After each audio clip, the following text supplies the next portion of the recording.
Well, as you can see, peace is mostly restored to my house. Yesterday, the whole video was me in here doing boring stuff, making sure this place could get clean. Just in time for us to leave. All right, time to go. Let's hit the road, Jack. Don't you come back until you give me $5. No, but seriously, I need $5. First, Allie's gonna hop out right here and take some pins to the post office. Go, I'll circle back, okay?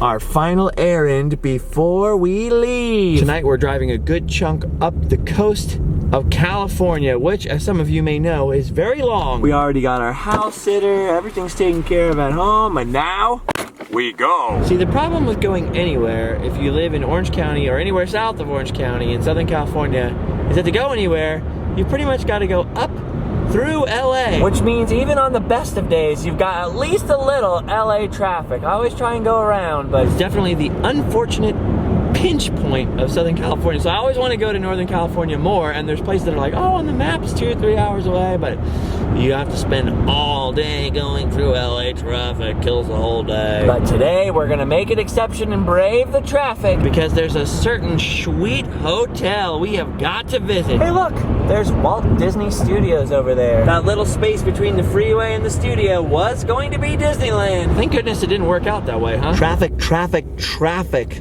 The worst part about winter and traffic is that it cuts so much of my day down, there's only so much daylight. I pulled over here in the valley for a pit stop, and all of a sudden I remembered an unfulfilled dream of mine from the past lurks really close to where I just peed at the Bed Bath & Beyond. See, you know how I love weird stuff and wacky places and roadside attractions? I have always loved those things. Way before I ever had a YouTube channel, I was always driving around trying to find weird stuff. And one of those weird things that I've always heard about but I could never find is right over here at Pierce College. Pierce College has something called the Trappers Lodge statues on its campus. And way back before smartphones, I was out here trying to find them. But this college campus is huge and I couldn't find them, and there was no internet, no possible way to figure it out while I was on the fly, and nobody at this college had ever heard of them. Now I do have a smartphone and much better directions, and I just remembered that they're over here somewhere. So, little detour. Let's see if we can find them. Supposedly, the old statues are somewhere behind this building. Last time I tried this was at least 10, maybe 15 years ago. So I'm really hoping all this construction doesn't mean that I'm blocked from seeing them this time. See, out by the Burbank airport, like a jigazillion years ago, there was this old motel called the Trappers Lodge. And the owner of the Trappers Lodge motel was kind of a weird dude. You know the Pee-wee dinosaurs that we visited, Claude Bell? He would sculpt things out of concrete. Well, the owner of the Trappers Lodge motel was kind of the same way. And oh my gosh, we found them. Holy crap. Holy crap. Would you look at this? This is amazing. Here, tucked away behind the Agricultural Sciences building, is one of the weirdest little gardens ever. Holy cow, look at this. Look at all these old headstones from the Trappers Lodge Motel graveyard. I mean, just from the name Trappers Lodge, you get the idea that it was sort of an Old West theme going on. A little bit of facts mixed with a few tall tales. A little sprinkly weather out here. Wow. Oh my goodness, what is this? These statues are a little more hidden from the public than the others, and you can see why. This one's called The Fight. Peg Leg Smith versus Big Bear, Mighty Americans, sculptured by the old trapper. Look at these. I'm gonna go ahead and admit I have never seen anything like this in my life. Look at this guy here, Peg Leg Smith, who was a real person, by the way, a notorious old liar out in the desert. Not sure if it's the same Peg Leg Smith, but he is fighting the terrifying visage of apparently someone called Big Bear. This here. This is not very politically correct. I'm pretty sure the Trappers Lodge Motel and all these sculptures were built in like the 40s, like way back a long time ago. So you've got some grim violence going on here, a little stabbing, some very unfortunate stereotyping, and the weirdest chests I've ever seen. I love folk art, but some of this is really disturbing. This one here is called Kidnap.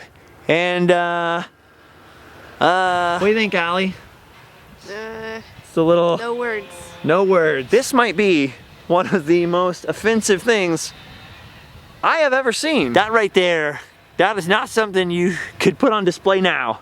Not in 2017, no sir. That one's a little weird. Although, I gotta say, I'm proud of us, America. We've come a long way since the 40s when this was okay. What's up with this lady, by the way? First of all, good for her, she's getting hers if she's getting kidnapped. The guy looks like he has a little bit of a bloody eye. She's poking him in the eye. That's a good strategy, Allie. Look at the shape of her. She kind of looks like a cross between Shelley Duvall and maybe Twiggy. Obviously, this is disturbing, but what's also disturbing is this lady's belly button. What is going on right there? Looks like she's got an apple in there or a cherry. That right there is weird. Well, I can see why they let the trees grow up in front of these two statues here. We used to have a very us versus them attitude with the whole pioneers and the Old West and the Native Americans. And American history used to be very one-sided, and I'm glad that's no longer the case. Oh, check it out. Here we have the old trapper himself. Look at this old trapper, John N. or Ean or however you pronounce that.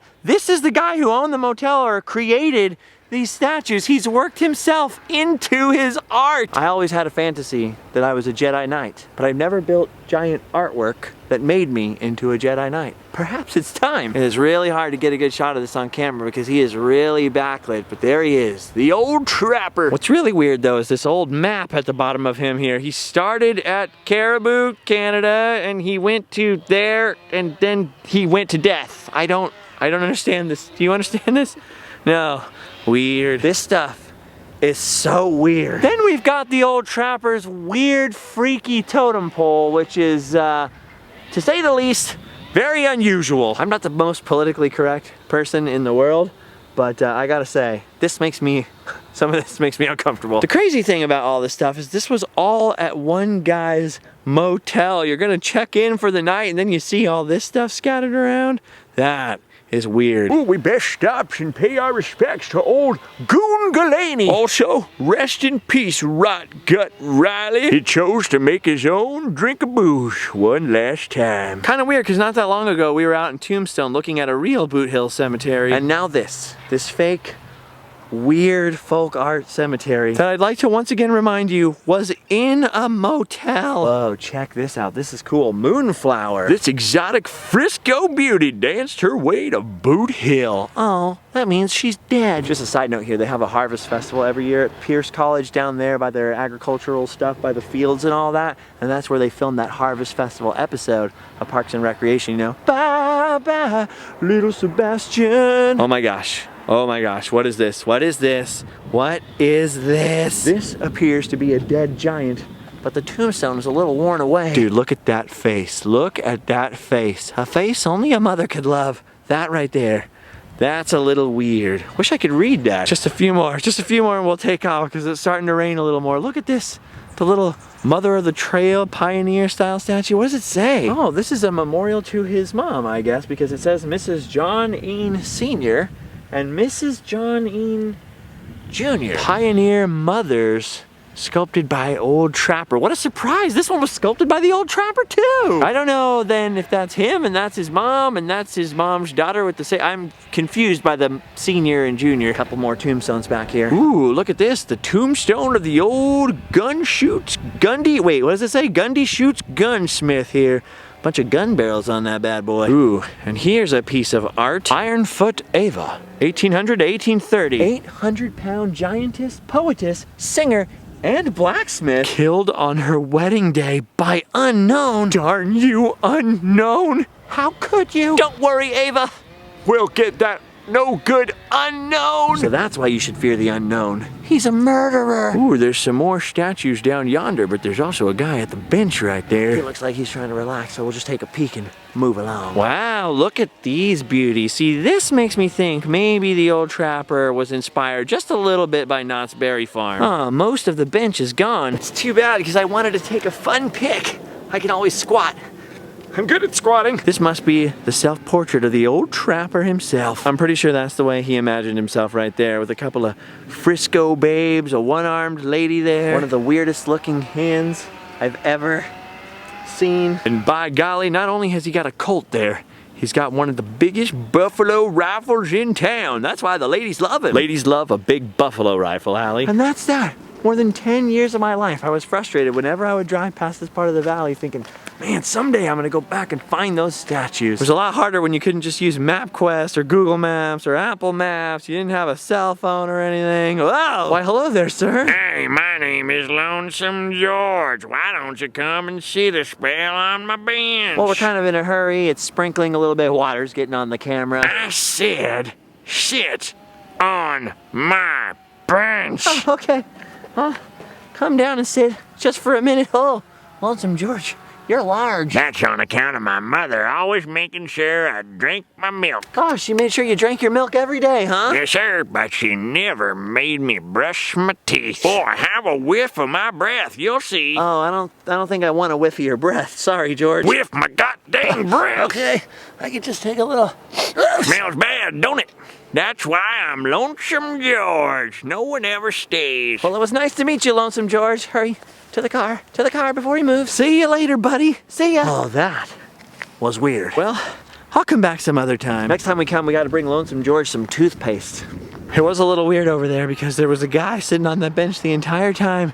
Didn't say a word. Just kept staring at his hands. There you go. I feel better now. I feel like I've done something productive today. Now it's time for us to leave Pierce College. Bye bye, little Sebastian. Miss you in the saddest fashion. All right, up the coast now. Well, I'm glad that we were able to see the Trappers Lodge statues when we did, because the weather has gotten a little bit worse since we stopped. Super fun to take a trip right when you know, are gonna get wet doing it. That's the thing about adventure, you never know what's gonna happen. You know, in my head today we were gonna see stunning ocean views, a beautiful coastline, you know, maybe some sunshine, maybe some surf and sand. I guess you can't always get what you want. But if you try sometimes, then you might find a giant freaking Santa Claus! Would you look at the size of that claws? Dude, that is a big boy right there. Look at this guy. I've always seen this giant Santa Claus from the side of the 101 freeway here in Oxnard. I've never got to stop and take such a close look. That right there is the last remnant of Santa Claus, California. An old strip mall, Santa's Village type of tourist attraction that's long, long gone. And this big fiberglass fella was sticking out of a chimney on the roof. Big famous old piece of Santa Claus, California. Your grandparents way back in the 50s coming to California might have visited this guy, might have sent home a postcard, Santa Claus cash. And since the Christmas season has just ended, I thought I'd come by here and say so long, Santa, until next year, right? Check out that fancy gate there. That's cool that somebody not only saved the giant iconic Santa Claus, but created a little Santa Claus park for him year-round. Got plenty of sleigh parking space back there. You got Rudolph over here. Not just on the fence, but I mean over here. Look at him. He's got a little red light bulb in his nose. I think I'm gonna have to come back to this one under better circumstances sometimes. Oh, look, see? There's the sleigh right back there. All right, Santa. See you later. I'm gonna get back on the rainy freeway, you guys. I guess I'm not gonna be able to show you the hotel we're going to tonight, but there's always tomorrow. It's only a day away. You've done your duty. You can go home and sleep well.